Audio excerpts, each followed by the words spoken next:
Hi guys, today I'm excited to talk to you about House of the Dragon episode 8. So if you have been around this channel for a little while, you know I was doing spoiler-free reviews a few days before the episodes dropped. Well, WB and HBO have decided to keep things a little more under wraps as the season gets closer to the end. So from now on, unfortunately, I will only be able to do full reviews after the episode drops. That doesn't mean I'm not going to be doing a couple of real quick, very vague social reaction YouTube shorts. So be sure to subscribe so you don't miss those.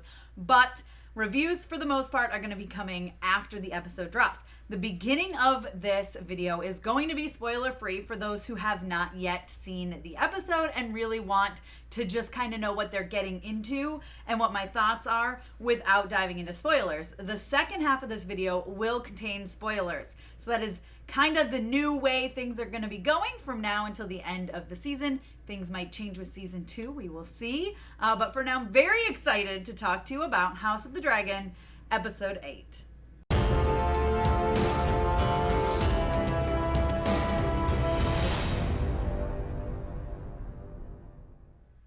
Okay, so as far as a review, keeping it spoiler-free, this episode was a little bit slower than ones of the past. It's not a bad thing. It's definitely not a bad thing because there really was a lot going on here. It was just, we got some more intimate moments between the families, you know, the Targaryens and the Valerians. Something kicks this off at the very beginning. I don't want to say what because it would kind of be a spoiler. And then, you know, there ends up being a lot of discussion, things that were maybe previously planned. There's a difference between, you know, saying, yeah, we're going to do that. And then when it comes time to actually execute the plan, maybe people aren't as thrilled. So there's a little bit of a discussion there. There's a lot of real, like I said, intimate moments with the family. Now, we did have a 6-year time jump. So again, we are jumping forward in time. This means the kid actors, the child actors did need to be replaced.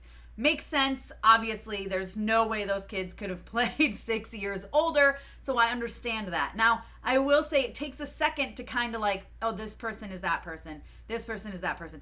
For the most part, they do a really good job of calling them by their name very early on so that you know who is who. Of course, there's maybe some distinctive marks, for example, that you will know, oh, I know exactly who this character is. But for the most part, you know, it takes a second to get reacclimated, so to speak, to these characters. Now, I will say these actors do a phenomenal job carrying on the legacy of their characters. That is something that Game of Thrones has always done. I should say, not Game of Thrones, House of the Dragon has always done a really good job with. Even as much as you really love a character when they are younger, they carry it on really well. I don't know how they pulled it off. It must be largely in part due to the script and the writing, but a lot of these characters have done a great job playing the same character as someone else. It's never really questionable, I guess, is the way to put it. They feel very on brand for that character, and that's very much appreciated. That said, Aegon is still a little turd, and he's a horrible person, and it just makes you hate him even more this episode. Like I said, I've compared him to Joffrey in the past. Obviously, Joffrey from Game of Thrones. Not House of the Dragon Joffrey. But I just don't like this kid. And, like, I can't wait for him to die. He's horrible. He abuses people physically, emotionally. Like, I can't with him. I can't with him. And he pokes people. He's like a little bee that just will just keep poking you, stinging you until you explode. And he does that again in this episode. There are some shocking and like surprising moments in this episode. Like I said, it's a little bit slower. There's not as much going on. You're getting some more intimate moments. You get a lovely family dinner that has some touching moments, that also has some shocking moments, some intense moments. But throughout the episode, there are a couple of these like, oh, like you're not expecting something to happen and you jump because of it. Which was very well done. There's some blood and some gore. Not a ton of it, but what we get is pretty incredible. You get some Damian and Rhaenyra time. Not a whole lot, unfortunately, but what you do get, it is just so clear how much the two actually really love each other. So I really, really appreciated that about this episode. I was like, oh, like there have been some cute intimate moments. Not like intimate like last episode, but like intimate moments, you know, the way they touch each other or they talk to each other or defend each other. It's very, very exciting. And I just love them together. So, which I know that's weird and gross because they're like niece and uncle. But I love them together. I feel like they're a match made in heaven. I feel like they're a perfect match. But I digress. There's also a couple of key moments within a friendship that I really appreciated this episode as well. Now, there were no dragons. There's some dragon eggs, but there's no dragons. Not really, so that was a little sad. But hey, again, it's a slower, not as exciting episode, but there's a lot going on, and I think they're setting up for some craziness to happen in the next episode. And the sound design in this episode, let me tell you, there were some things that were going on that I was like, ooh. And then like when they brought out like food, I don't want to say what it was because it was actually a really funny callback, but the food that they brought out for the dinner, the sound of it though, I was like, it was like appetizing. I was like, oh, that, like they're making this sound really good. I don't know how to explain it, but you guys will know what I mean when you see the episode. And I was like, oh, I want to eat that. So anyways, now we will move on to the spoiler part. I just have a few things that I need to talk about and get off my chest. So warning, if you have not seen the episode yet, come back later. All right, this is going to be spoilers for House of the Dragon, episode 8. Can we talk about when Daemon was all like defending Rhaenyra's honor and was like, oh, I'm going to chop your head in half. And the tongue is still there. And he's like, he can keep his tongue. I was like, what? That was crazy and shocking and gross and disgusting. And I loved it. I absolutely loved it. And can we talk about the king, like literally powering through his pain and dying, like he's legit dying, and he's like, I just want my family to be happy, and I want the people I care about most in the world to reconnect with each other. And I loved that. So I loved the moments of Rhaenyra and Alicent. They felt very genuine.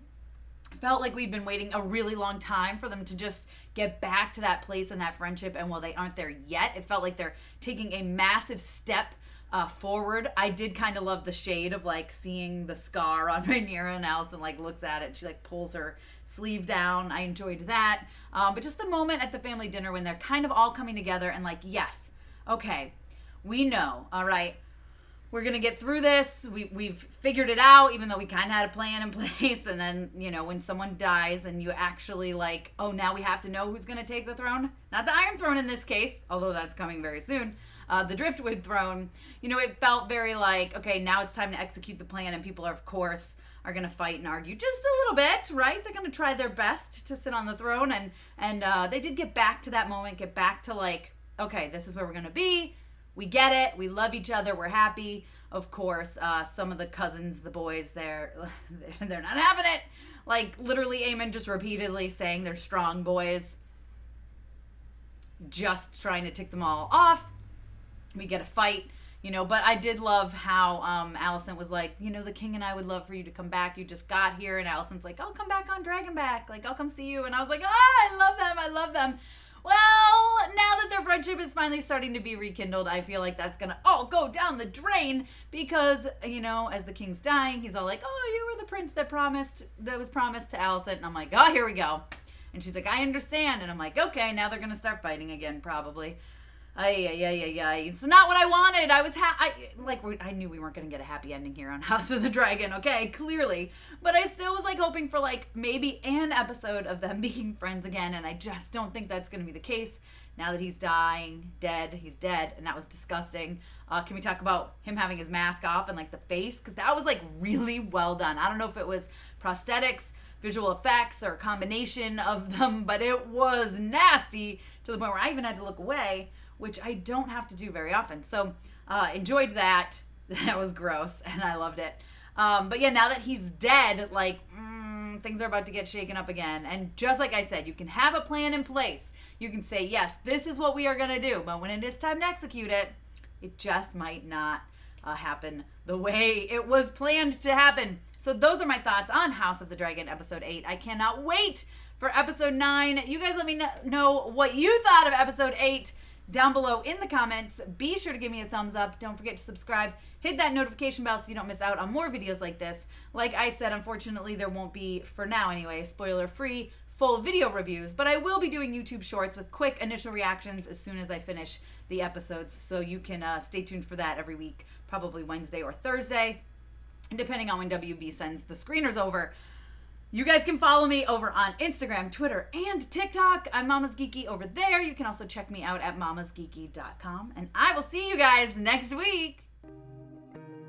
Thank you so much to all my monetary supporters, my members, and my Patreons. Love you guys.